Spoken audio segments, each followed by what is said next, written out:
Merci beaucoup pour cette invitation. C'est vrai que, en apparence, j'ai l'impression d'être comme un cheveu sous la soupe, d'être une scientifique qui parle des droits des femmes, de la citoyenneté, et comment, en fait, à travers des recherches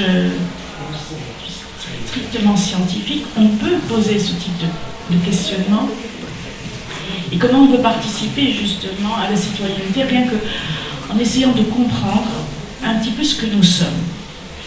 Et c'est à travers justement des travaux qui ont été réalisés pendant une vingtaine d'années dans le laboratoire que j'ai dirigé avant de partir à la retraite,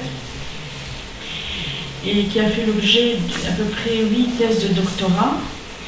Et c'est de nous interroger sur la structure et la diversité de la population tunisienne. Et on a eu beaucoup de surprises par rapport aux résultats. Donc vous voyez tous les noms des personnes qui ont participé à ce travail.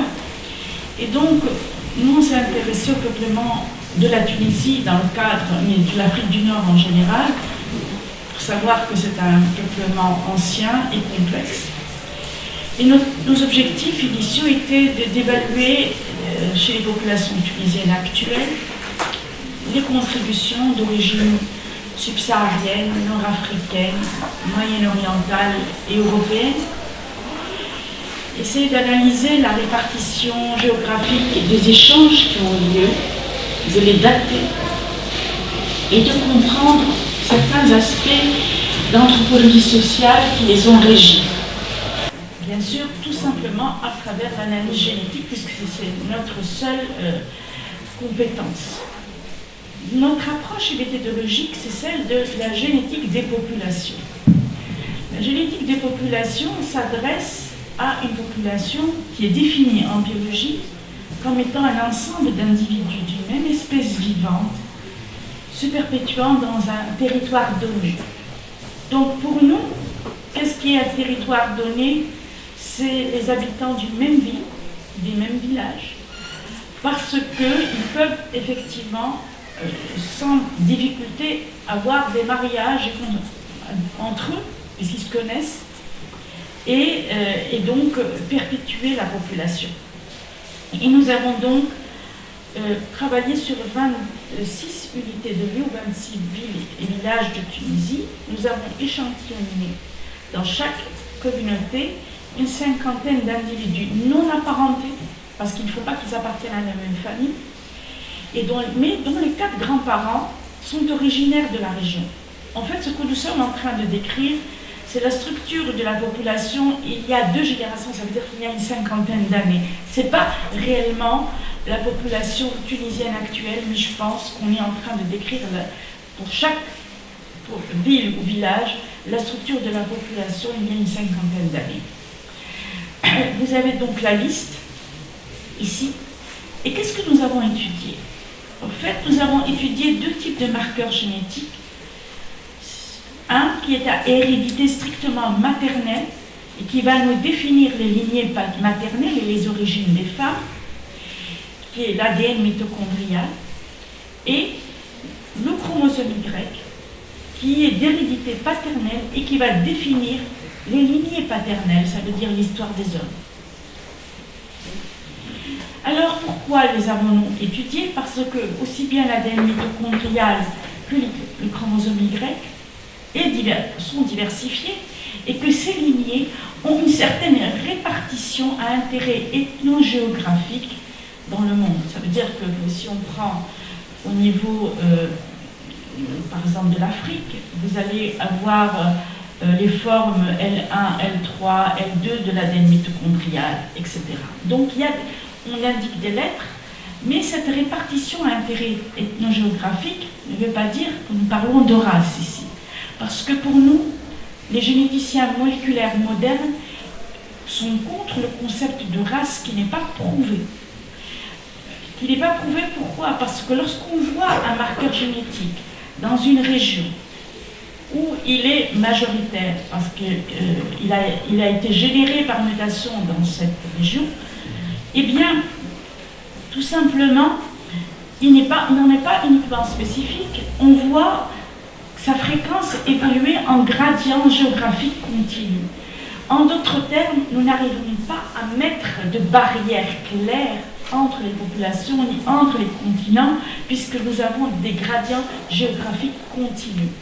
Et ça nous empêche forcément de valider le concept de race. Donc, c'est une information importante parce qu'il faut, à aucun moment aujourd'hui, je ne parlerai de race pure parce que tout ce que j'ai comme résultat va à l'encontre de ce concept. Ce que nous avons montré lorsque nous avons analysé ces populations, là, vous avez les mêmes, disons, les couleurs sont les mêmes pour les femmes et les hommes. Ça veut dire, l'orange, c'est le nord-africain, le bleu, c'est l'européen, le vert, c'est le moyen-oriental, et le marron, c'est l'africain. Alors, qu'est-ce que l'on voit? On voit d'un côté la carte, ici, avec les histogrammes qui vous donnent les différentes formes. Là, c'est la moyenne globale pour les lignées maternelles. Et là, c'est la moyenne pour les lignées paternelles. On voit deux choses. C'est que les codes couleurs sont les mêmes. Ce n'est pas les mêmes couleurs pour les hommes et les femmes. On a une prédominance de ce qui est orange, ça veut dire ce qui est nord-africain pour les hommes, alors que nous avons une plus grande diversité chez les femmes et une prédominance de la couleur bleue, ça veut dire de la couleur européenne pour les origines. Donc, ce que l'on voit, et si on fait attention dans le détail, on va se rendre compte qu'il n'y a aucune population qui est identique à l'autre, même si elles sont voisines. Donc, on voit que nous avons une structure génétique en mosaïque et on voit que les femmes et les hommes ont des origines différentes. Est-ce que c'est quelque chose qui est acceptable conceptuellement ou pas? Et comment l'expliquer? Donc, ces deux points qui sont les résultats de notre étude sur la diversité génétique en Tunisie. Donc, on révèle une plus grande diversité des origines féminines avec l'omniprésence des lignées masculines nord-africaines. C'est ce qu'on va essayer d'analyser en premier lieu. Et on voit une répartition des lignées maternelles et paternelles en Tunisie et qui donne l'image d'une structure en mosaïque de la population tunisienne qui n'est pas du tout homogène. Donc, le premier point, c'est cette origine différente des hommes et des femmes qui suggère la patrie-localité. Qu'est-ce que c'est que la patrie-localité? Donc, nos résultats indiqueraient que les ancêtres masculins et féminins des populations tunisiennes seraient en grande partie d'origine différente. Les hommes seraient en majorité d'origine nord-africaine. Nous avons 72% de nord-africains, du chromosome Y nord-africain, ce qui suggérerait que nos ancêtres seraient allés chercher leurs femmes ailleurs. En effet, il semble que les pratiques patriarcales aient prédominé depuis la préhistoire au nord de l'Afrique, avec un attachement des hommes nord-africains au territoire.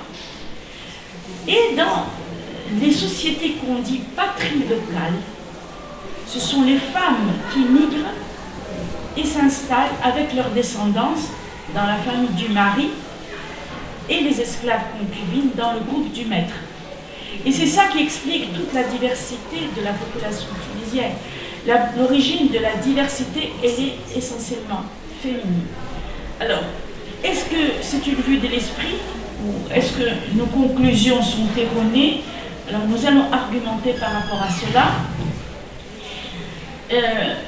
Pour d'abord définir qu'est-ce que c'est que la patrie-localité, puisque en anthropologie sociale, la résidence patrie-locale ou patrie-localité est un principe de fonctionnement de certaines sociétés traditionnelles selon lequel un couple marié s'installe à proximité des parents du mari une fois le mariage conclu. C'est ce qui est connu traditionnellement, même en Tunisie. Donc la patrie-localité constitue une composante importante du patriarcat, avec un deuxième concept qui est la patrilinéarité, ça veut dire un système de filiation dans lequel chacun relève du lignage de son père, le nom de famille, l'héritage et compagnie. Alors, effectivement, ce que nos travaux nous ont permis de dater, en fait, ces métissages, puisque vous voyez qu'il y a 4 composantes qui constituent la population tunisienne, une composante subsaharienne, une composante nord-africaine, une composante européenne et une composante moyen-orientale. Et lorsqu'on a essayé de dater l'arrivée de ces différentes composantes, de ces différentes contributions, on a vu que c'était des métissages anciens qui datent de la préhistoire. Donc vous avez, là nous avons les formes, parce que nous avons des marqueurs, donc des formes, des lignées féminines africaines, des lignées masculines moyen-orientales, des lignées féminines ibériques. Et là, je m'arrête sur cette histoire. J'ai mis des flèches venant de l'Afrique et aussi, et surtout du Moyen-Orient, où on a des contributions à la fois masculines et féminines, même si les datations ne sont pas tout à fait au même moment. Par contre, ce que l'on a vu de façon extrêmement claire, c'est des lignées d'origine ibérique qui datent à peu près de 10 000, 12 000 ans, exclusivement féminines. Ça veut dire que nous avons vu cette contribution il y a 10 000 ans, 12 000 ans, de population ibérique, mais uniquement de femmes, et on ne voit pas la trace d'hommes ibériques de la même époque. Ce qui, donc, nous amène plus ou moins à une chronologie des métissages préhistoriques. Au nord de l'Afrique, les métissages sont effectués depuis les temps préhistoriques et ont déterminé la structure génétique des populations actuelles. Ça veut dire que l'histoire n'a pas beaucoup changé les choses. Donc on avait un socle subsaharien que nous avons pu dater de plus de 35 000 ans. Et avec l'apparition dans la foulée de formes nord-africaines qui datent elles-mêmes de 34 000, 30 000, 28 000 ans. Et à partir de ce socle, sous ce socle africain-nord-africain, on voit une greffe d'une composante ibérique exclusivement féminine datée de plus de 10 000 ans. Et on voit aussi un apport moyen-oriental par vague de migration non uniforme au paléolithique, à l'épipaléolithique, au néolithique. Donc, si on voit des formes moyen-orientales en Afrique du Nord, ce n'est pas parce qu'il y a eu l'arrivée des Arabes ou des Ilaliens. Ça a commencé beaucoup plus tôt. Ça a commencé beaucoup plus tôt et ça a été prouvé pas par nous uniquement, donc, mais aussi par d'autres.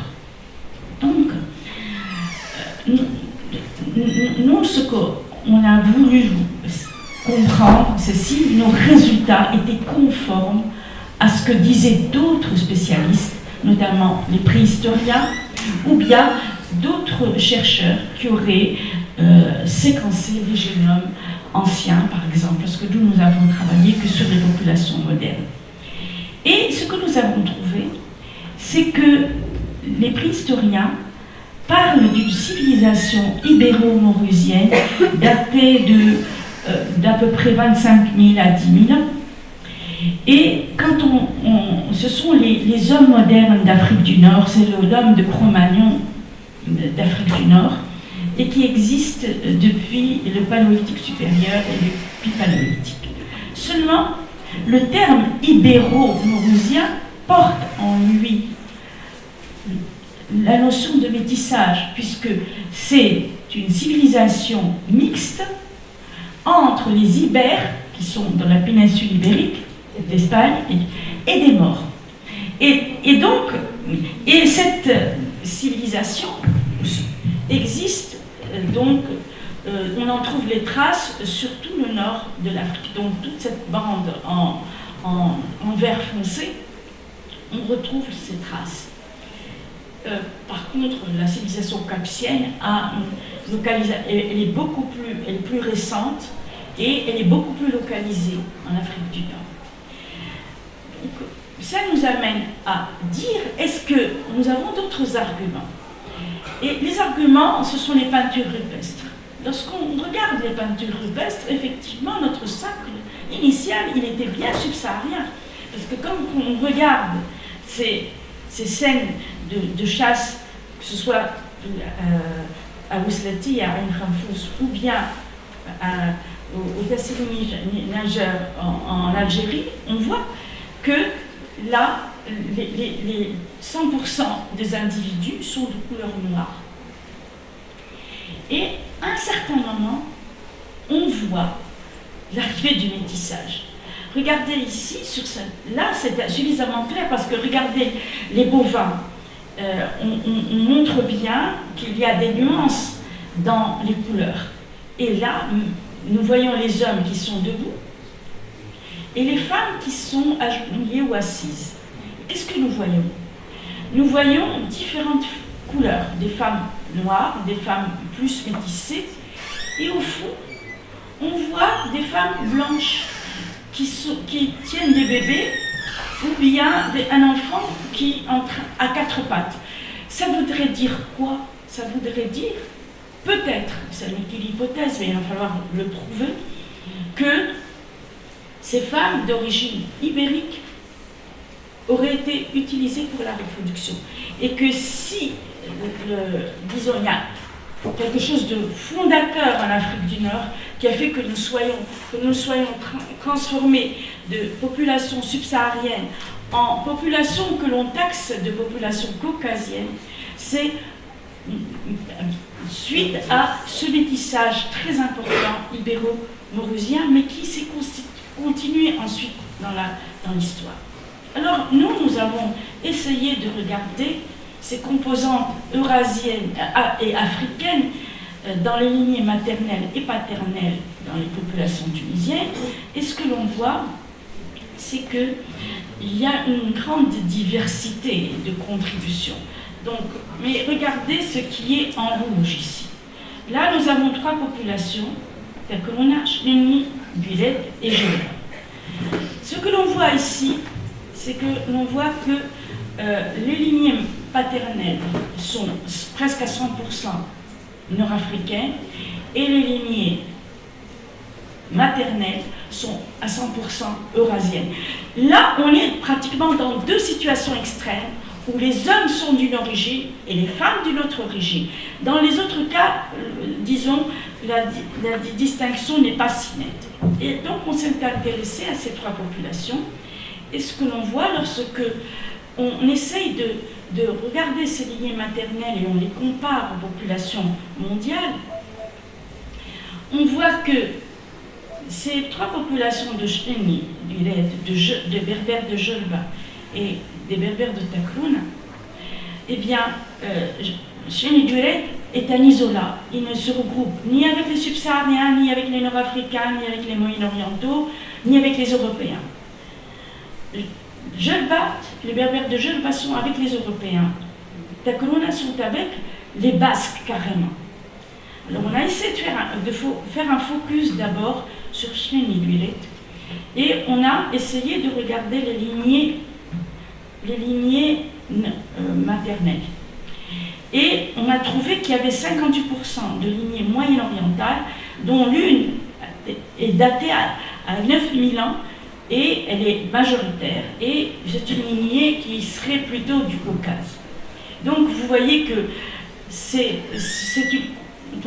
sont des choses qui viennent de très loin, peut-être en ayant une escale en Égypte ou en Afrique de l'Est, mais on retrouve cette forme majoritaire et pratiquement donc dans la population de Chenni. Mais focalisons-nous maintenant sur les Berbères de Jolba.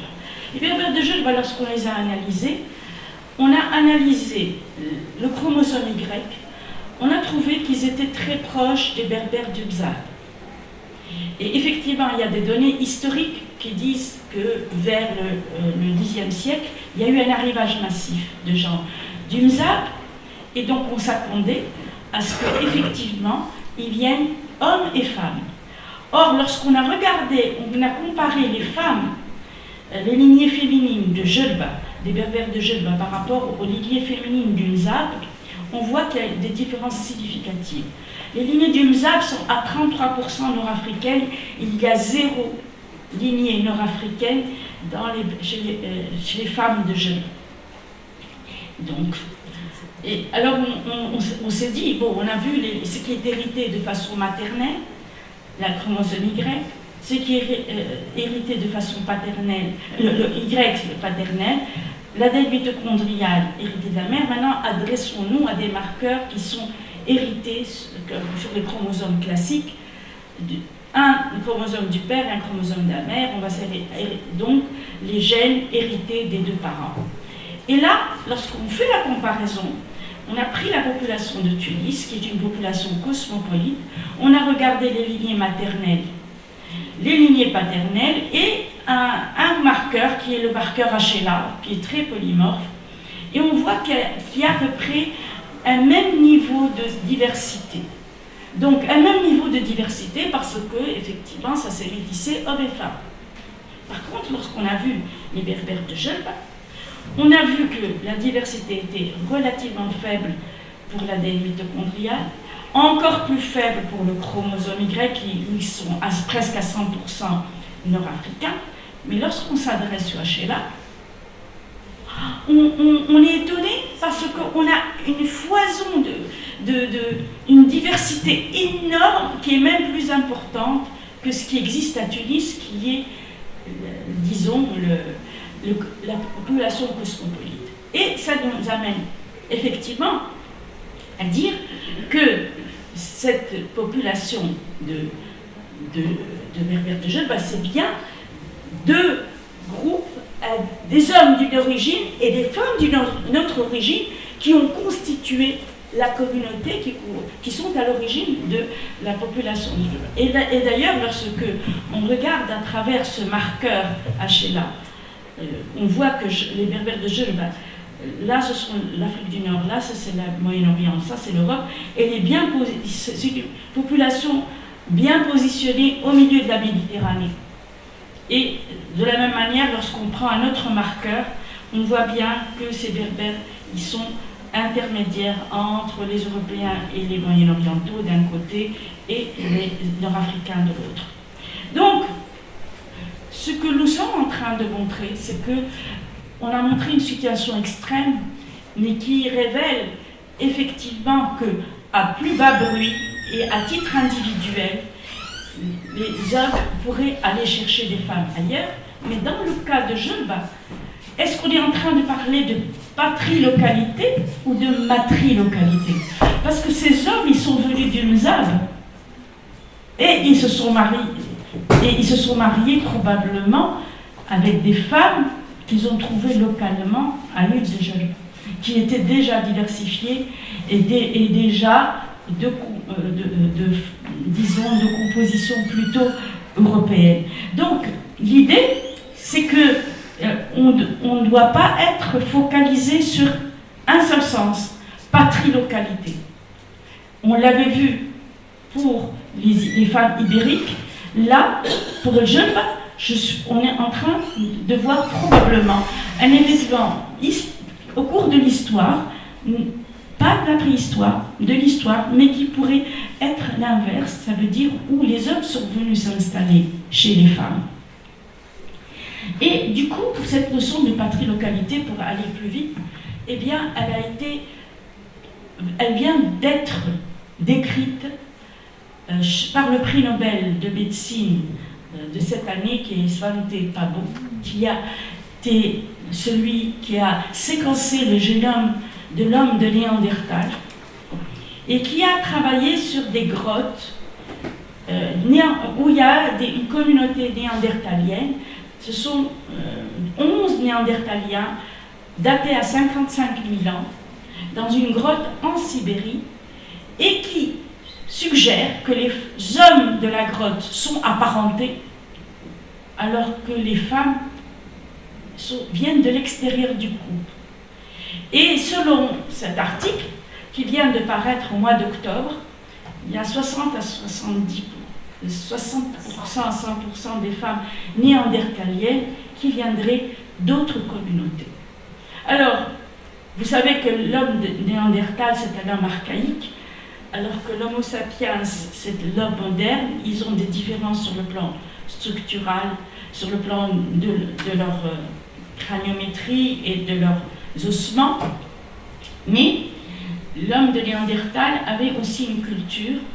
Et il y a eu d'autres travaux qui ont été trouvés en Espagne, à 8000 km de la Sibérie, un autre site néandertalien dans la grotte d'El Cidrón au nord de l'Espagne. C'est des ossements datés de 49 000 ans.